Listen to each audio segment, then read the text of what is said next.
Yeah. But do you feel like you can be comfortable with that? Like what if that was like long term? Another summer, I'm down for, but.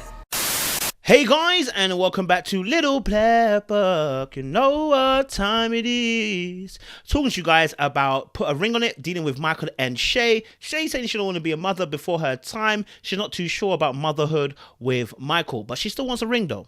Alright, guys, if you're new to the channel, make sure you like, share, subscribe, click on that bell button for notification of the what up lows, baby. And for those of you who are returning as well, you got the minerals. You got the minerals. Alright, cool. Let's talk about it. So, dealing with Michael and Shay, I think it was quite interesting. Why? Because in the midst of this conversation, it's a real conversation to have. Now, I totally understand Shay's position because it is not easy coming into something and wanting to be and becoming a mother, right? Similar, it's not easy becoming a stepmother or stepfather. Sorry, it's never easy, right? But what I would say is, it's been 2 years, darling. Okay, y'all known each other for 6. You knew about this kid for time. Okay, before you even, because this child is 12 years old, which means he predates you and your relationship. Okay, and he wants to be in his son's life. Do you know how rare it is? And it's a shame to say it, that this man wants his son to live with him and be a part of his life. And not only that, but to encompass him in his day-to-day life. It's not many men are on this wave, you know. It's a rarity. So for the fact that he wants to do that, I commend him. I also understand Shay's position, which is that she doesn't want to necessarily become a mum so quickly, but you've been dealing with this guy for how long? You've known about this was coming. And so what you've had in the process of this time has been your cake and eating it. The son has been at the mother's house, and you've been relatively living a very comfortable life where you hadn't had to adjust to the son being involved. And so this has been a wake-up call for Shay, and whether she really wants to be in an actual committed relationship with this man. Because if you want to be, you take the whole package. Real about with Mike is how uncomfortable I am with the thought of his son living with us. There is no your kid is not involved. No, it's a whole package. Okay, you can't ask for the sky deal and say that I don't. No, this is a whole package. This, you take it all. Yeah, a winner takes it all, as you've claimed him to be your man. Right, but like I said, having a kid is a very huge commitment, and you know she's having some reserves about it. Now, here's my thing: I believe that Shay's having reserves about it because it interrupts her image of what she feels should be her perfect day, her perfect marriage, her perfect wedding. Right, the image of it, right, is being disrupted, and at the moment, the child does not fit into that perfect image. The child does not fit into the perfect way to have him exclusively. She wants him all to himself, but he didn't come by himself. And so now the tables are shifting and turning, and she's not happy with the shift and turn. She wishes that the child will go back to the mother and stay there. Yeah? Which would then put their life back in perspective. Why do I say that? Because the comment that she made was very, very, very, very, very interesting. She made a comment by saying, you know, I don't want my life to change. She didn't say our. She said, I don't want my life to change. Now that's a big statement to make, you know. It's a big statement. When you say my, it's a possessive pronoun, which is it's mine. It's I don't want my life to change. She didn't talk about our. She said, my life. Living with us. It's not something that excites me or something that I feel can fit into my life. So I want him to stay with his mom. That means you're not really thinking about the team. You're thinking about you and what your image is. Again, I'm not cussing her, but rather I'm saying that shows the mindset of where she is. She's not ready to be a mother. That's not a problem, but she's not ready. But you have to take on this whole package deal when you're begging the man for the marriage, because he comes like that. I would never expect a guy to get with a girl who has children and go, yeah, you know, your kids, you got to leave them with a father. No. This is a package deal, sir. This is a package deal. You can't get away with that. No. Okay. No. It's a package deal. You don't separate. Right? And so now the level of, I guess, selfishness, and I don't mean it in a bad way, but in the sense of wanting things her way, is now really coming to play. And I think that's very interesting, because she asked a question about how does Zion feel about me, and I think she susses that Zion is just not feeling her. Maybe not feeling it in a bad way, but maybe not feeling it in the sense of they just haven't got a relationship like that. Yeah, she's not really into kids. He's not really into the stepmom. It happens. Yeah, but there was an interesting conversation that was had where she mentioned, oh, Zion is what, 5'10", and she's like, oh, he wants, he should be in sports or something like that, And here's my thing.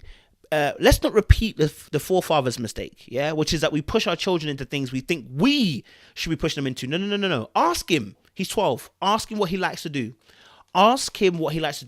Maybe he's arts and craft. Maybe he's into paper planes. Maybe he's into... We don't know what he's into, But let's explore the narrative of allowing kids to say, son, what do you want to do? Do you want to play football? Because he may not want to play football. Do you want to play basketball? No. You want to play baseball? No. He may not want to be in sports at all. Let's not condition him to be in that sector. Let's condition him to be the best that he can be. Because all this pushing, our African parents are the exact same thing. You want to be a comedian? What do you mean? If you had told your parents from young now, you want to be a YouTuber, they might be acceptable. But give it 10 years ago and say, Mom, I want to be a YouTuber. And then, man, you want to be what? Cabion, what do you want to say? That means, say it again. What do you want to be a YouTuber?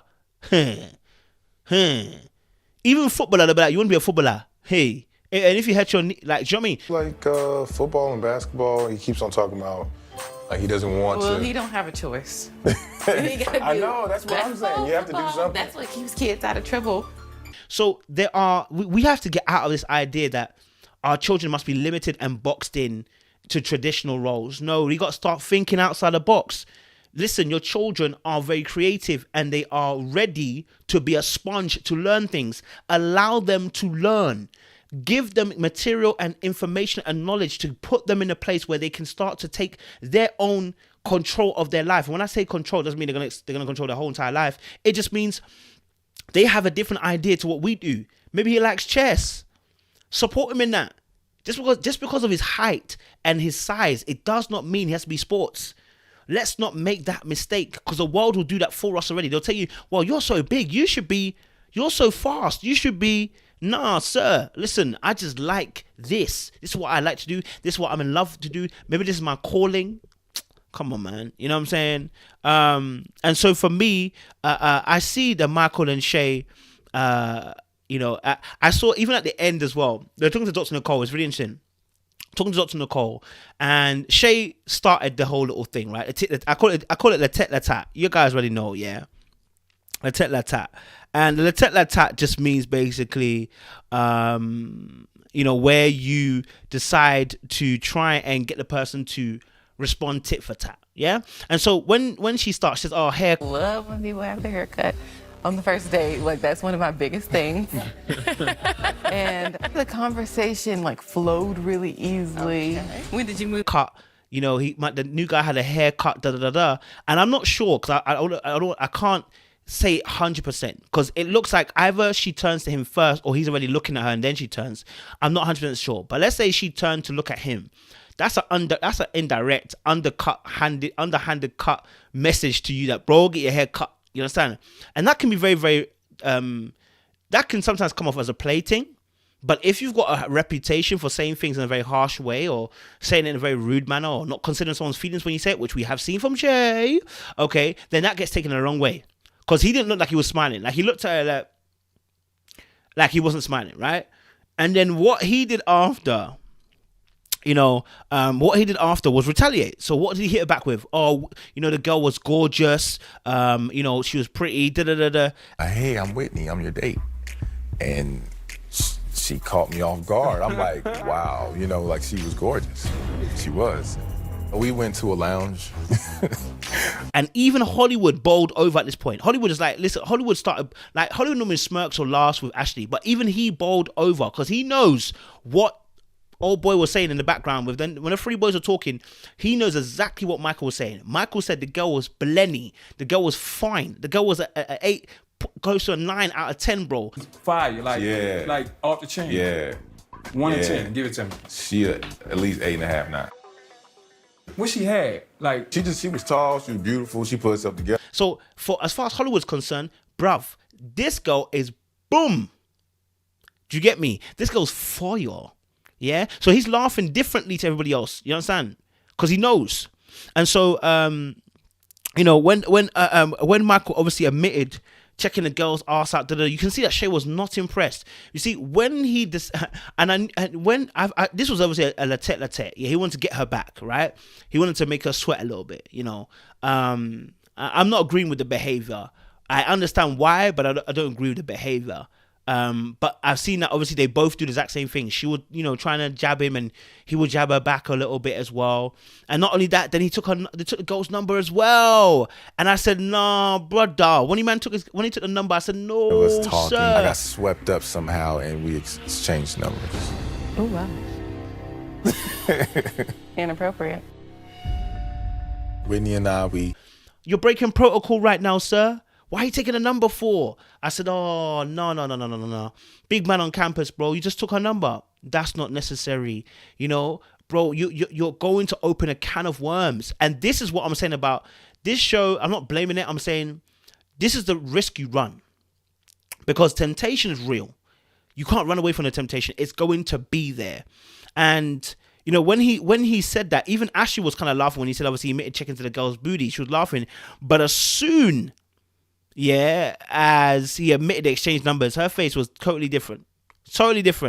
You know, and he said, obviously, him and Whitney exchanged texts and, you know, they spoke. Nothing too crazy, but they spoke. Bro, but you've broken protocol. And you've opened up the floodgates in abundance and cause your rain to fall on me. You've opened up the floodgates, bro. Because if she would, if she decides to play this game, bro, I don't know if you'll win this game. You get me? But he admitted, obviously, he didn't go out again with her. He just kind of like had a text, etc. But there was a comment that was made by Dustin Nicole, which I think was very interesting. She said, listen, because Shay was devastated. She was hurt. And Shay struggled to open her mouth to confess. And go a different route. Okay. I would be devastated. You'll be devastated because I feel like he's the love of my life. that's big. That, you know, he is the love of my life. And I think this is part of the problem. And I've said this before in the last review, she wants this emotional guy, or she wants this guy to be more emotional, but she herself is not emotional. She's not an emotionally intelligent person in this respect, from what we've seen. And so now she's in a place where she's having to say, and it's almost like she's stretching her mouth to say it. She's struggling to say it. This is the love of my life kind of thing. And because she struggled to say it, it showed me that, listen, this woman, it's not easy to say these things, right? These are hard things she says. Potentially why it contributes towards her ghosting so much, because it's easier to ghost than it is to deal with real emotion. Which is why she probably didn't understand when Michael was saying that, you know, when you left and abandoned me, yeah, that's an emotional thing, and it's caused me now to not trust you, right? Because she don't see it in that way. And then obviously Dustin Cole said to her, listen, look, that you need to meet him at his place, at his point. And I said, yeah, absolutely, because she's asking for this and that, but she wouldn't meet him emotionally at that level. She wouldn't be a safe space at the moment for him. But I totally understand in this scenario why Shay is angry or annoyed, because I'm sorry, we discussed before boundaries, and you've broken the boundary protocol. So now all bets are off, and if that's how we're gonna play the game, really know these two, la tete. These two will do la tete. They will do tit for tat. And so I mean. And I want to end this point as well about the clean slate thing. Her and Hollywood matched up. And remember I told you Hollywood and her are exactly the same. They're dismissive. And this confirmed it. The reason why they're dismissive is because they know they've hurt the person, but refuse to acknowledge the pain that they've really done. They don't want to do it. They don't want to deal with it. They don't want to feel the guilt that they don't want to feel the guilt that they have to sit in. They don't have to sit through the pain that they've caused you. They want to get rid of you and start again. It's the first time we're meeting. You don't know me. I haven't done anything to hurt you. You haven't done anything to hurt me. We really can start fresh. Hey, she just... Why? Because that means not acknowledging what they've done. It's dismissive. And as Dr. Nicole said, it's like you hurt the thing and then throw it away like trash on the side. What? No, you got to sit through it. Stop being dismissive and sit right through it. Okay? That's exactly the same. I told you these two are exactly the same. Hollywood and her are exactly the same. They've hurt the person, and instead of sitting through it and apologizing, how is it I saw this in the first episode? How is it that I've seen this in the first episode? This is what I'm talking about, human behavior. You do things and you avoid apologizing properly, yeah? You will get what you see with Michael and Ashley. They're feeling distant and away from you and not trusting you to want to get married. The exact same thing. Tamika, the exact same thing. Until you deal with these issues and stop all this going on dates, the dates ain't solving nothing. Stop dealing on dates and start dealing with the actual issue. Sit in the pain that you've dealt. The apology starts with, sorry, forgive me. Okay, I want to hear what you got to say. Yeah, watch my video on this, the apology you must learn. I spoke about it in detail. There is an apology that you sit in. You sit in it by saying, I'm sorry, please forgive me. And now I'm listening to what you got to say. That's it. You listen. You don't dismiss. Oh, get over it. Or say, I've been waiting 2 years now. And so now, no. You don't get to say that. You don't get to say to how quick the person's healing should become. Because when you hurt the person, you felt no way. Man, I'm telling you, man. So yeah, no wonder they both want to start on a clean slate. No wonder why. Because they know they've done something to the person and broken the person in some shape or form. And there's accountability and taking responsibility for that. Which sometimes means to sit in it. Sit in it. Anyway, guys, I appreciate you guys. Stay locked, stay loaded. I appreciate you guys. And make sure you subscribe to the channel. Pass this on to somebody who cares and loves for the show. Appreciate you guys.